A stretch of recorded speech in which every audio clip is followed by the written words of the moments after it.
मेघनाथ की मृत्यु के बाद पति सुलोचना का क्या हुआ, आइए जानते हैं इस कहानी के माध्यम से। सुलोचना वासुकी नाग की पुत्री और लंका के राजा रावण के पुत्र मेघनाथ की पत्नी थी। लक्ष्मण के साथ हुए भयंकर युद्ध में मेघनाथ का वध हुआ। उसके कटे हुए शीश को भगवान श्री राम के शिविर में लाया गया था।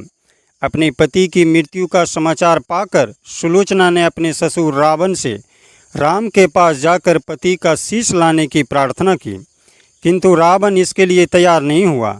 उसने सुलोचना से कहा कि वह स्वयं राम के पास जाकर मेघनाथ का शीश ले आएं, क्योंकि राम पुरुषोत्तम हैं, इसलिए उनके पास जाने में तुम्हें किसी भी प्रकार का भय नहीं करना चाहिए।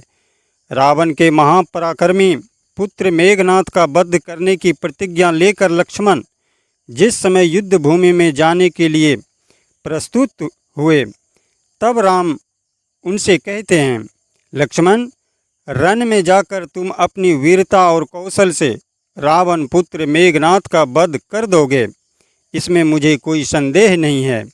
परंतु एक बात का विशेष ध्यान रखना कि मेघनाथ का मस्तक भूमि पर कदापि नहीं गिरना चाहिए, क्योंकि मेघनाथ एक नारी व्रत का पालक है और उसकी पत्नी परम पतिव्रता है।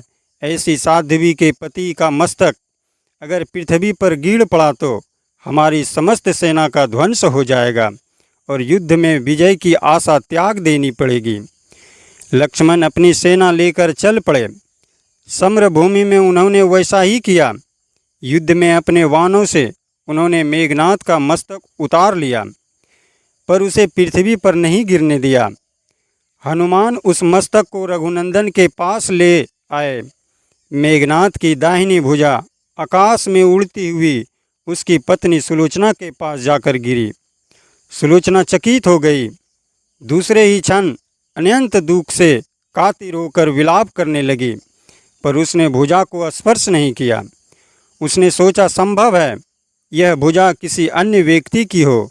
ऐसी दशा में पर पुरुष के स्पर्श का दोष मुझे लगेगा। निर्णय करने के लिए उसने भुजा से कहा, यदि तू मेरे स्वामी की भुजा है तो मेरे पतिव्रत की शक्ति से युद्ध का सारा वृतांत लिख दें। भुजा में दासी ने लेखनी पकड़ा दी। लेखनी ने लिख दिया, प्राण प्रिय, यह भुजा मेरी ही है। युद्ध भूमि में श्री राम के भाई लक्ष्मण से मेरा युद्ध हुआ। लक्ष्मण ने कई वर्षों से पत्नी, अन्न और निंद्रा छोड़ रखी है। वे तेजस्वी तथा समस्त भैरवी गुणों से संपन्न हैं। संग्राम में उनके साथ मेरी एक नहीं चली। अंत में उन्हीं के वाणों से विद्ध होने से मेरा प्राणांत हो गया। मेरा शीश श्री राम के पास है। पति की भुजा लिखित पंक्तियां पढ़ते ही सुलोचना व्याकुल हो गई। पुत्र वधू के विलाप को सुनकर लंकापति रावण ने आकर कहा, शोक न कर पुत्री, प्रातः होते ही सहस्त्र मस्तक मेरे बाणों से कट कट के पृथ्वी पर लौट जाएंगे। मैं रक्त की नदियां बहा दूंगा। करुण चित्कार करती हुई सुलोचना बोली, पर इससे मेरा क्या लाभ होगा?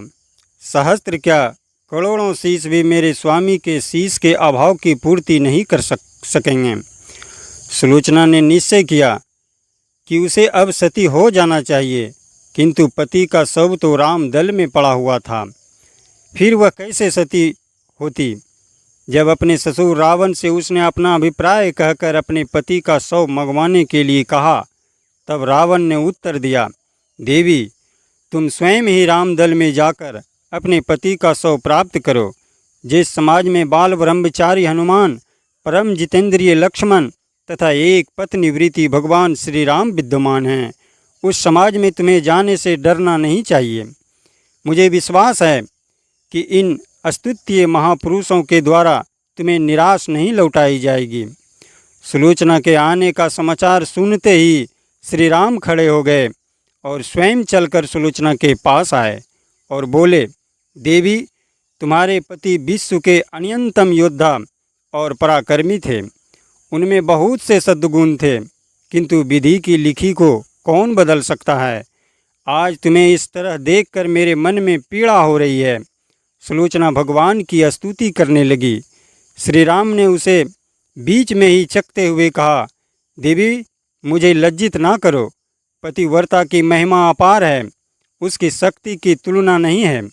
मैं जानता हूँ कि तुम परम सती हो, तुम्हारे सतीत्व से तो विश्व भी थर्राता है। बताओ कि मैं तुम्हारी किस प्रकार सहायता कर सकता हूँ। सुलोचना ने अश्रुपूरित नेत्रों से प्रभु की ओर देखा और बोली, हे राघवेंद्र, मैं सती होने के लिए अपने पति का मस्तक लेने के लिए यहाँ पर आई हूँ। श्री राम ने शीघ्र ही ससम्मान मेघनाथ का शीश मंगवाया और सुलोचना को दे दिया। पति का छिन्न शीश देखते ही सुलोचना का हृदय अत्यधिक द्रवित हो गया। उसकी आंखें बड़े जोरों से बरसने लगी। रोते रोते उसने पास खड़े लक्ष्मण की ओर देखा और कहा, सुमित्रानंदन, तुम भूल कर भी गर्व मत करना कि इनका वध आपने किया है। मेरे स्वामी को धाराशायी करने की शक्ति विश्व में किसी के पास नहीं थी। यह तो 2 पतिव्रता नारियों का भाग्य था। आपकी पत्नी भी पतिव्रता है और मैं भी पति चरणों में अनुरक्ति रखने वाली उनकी अनन्य उपासिका हूँ। पर दुर्भाग्य से मेरे पति एक पतिव्रता नारी का अपहरण करने वाले पिता का अन्न खाते थे और उन्हीं के लिए युद्ध में उतरे थे।